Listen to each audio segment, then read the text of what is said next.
Hi అండి, నేను మీ నవీన్ జియాలిస్ట్. ఈరోజు సిద్దిపేట జిల్లా చిన్న కోడూరు గ్రామంలోని ఇక్కడ జయశంకర్ ఉద్యానవన విశ్వవిద్యాలయం సరౌండింగ్స్లో గ్రౌండ్ వాటర్ సర్వే చేయడానికి వచ్చాము.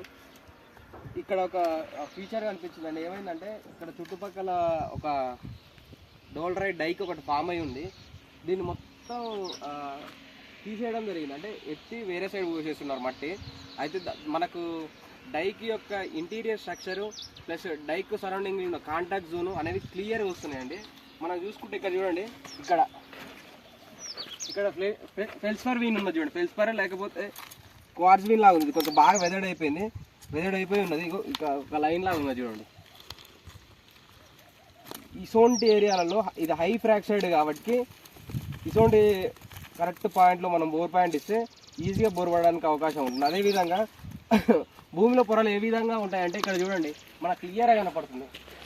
లైన్ టు లైన్ వచ్చింది. ఈ లైన్ టు లైన్ వచ్చిందంటే ఫస్ట్ మన జియాలజిస్టులు ఏం చేస్తారంటే ఈ లేయర్ని ఐడెంటిఫై చేస్తారు.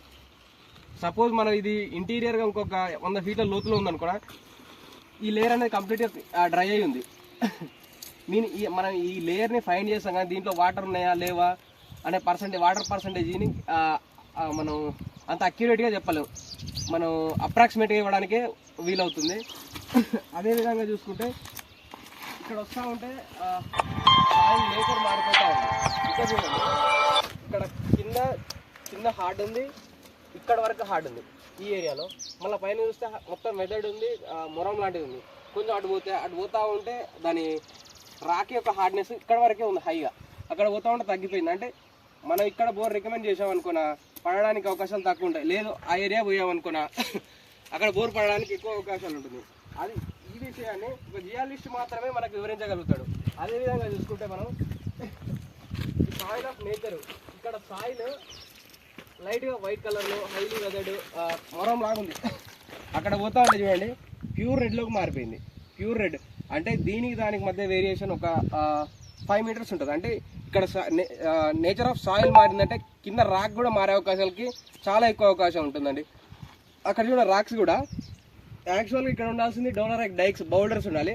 అక్కడ గ్రానైట్ ఉంది, కోర్స్ గ్రైన్ గ్రానైట్. అంటే కోర్స్ గ్రైన్ గ్రానైట్ ఉందంటే పొరాసిటీ పర్మియబిలిటీ దాంట్లో హైగా ఉంటుంది కాబట్టి వాటర్ పడడానికి ఎక్కువ అవకాశం ఉంటుంది. ఓకే అండి, అలాగే చూస్తే ఇక్కడ చూడండి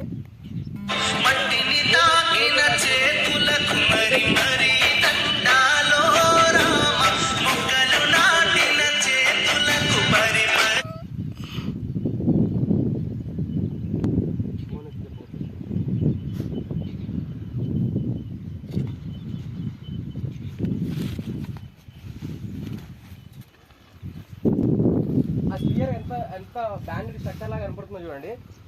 ఇలా ఉంటే మనకు గ్రాఫ్లో మన రెసిస్టివిటీ చేసినా ప్లస్ పీక్యూడబ్లిటీ వాడినా ఎక్సలెంట్ గ్రాఫ్ వస్తుంది. పైన చూడండి లూజ్ సాయిల్ ఉంది, మధ్యలో ఒక బ్యాండ్ స్ట్రక్చర్లో డోలరైట్ డైక్ కాదు సిల్ లాగా ఫామ్ అయింది. అంటే హార్జెంటల్గా ఫామ్ అయింది, వర్టికల్గా అంతా హార్జెంటల్గా ఫామ్ అయింది. మళ్ళీ కిందకి రాగానే మళ్ళీ మొరం స్టార్ట్ అయింది. అంటే అక్కడ కేసింగ్ ఏరియా అంతవరకు కింద హార్డ్ రాక్, మళ్ళీ కింద లేయర్. అంటే ఈ రాక్ దాటగానే కింద మనకు ఒక లేయర్ ఉందనేది క్లియర్గా జియాలజిస్ట్ మాత్రం చెప్పగలుగుతాడండి. ఇది చూడండి ఎంత న్యాచురల్గా ఉంది స్ట్రక్చర్.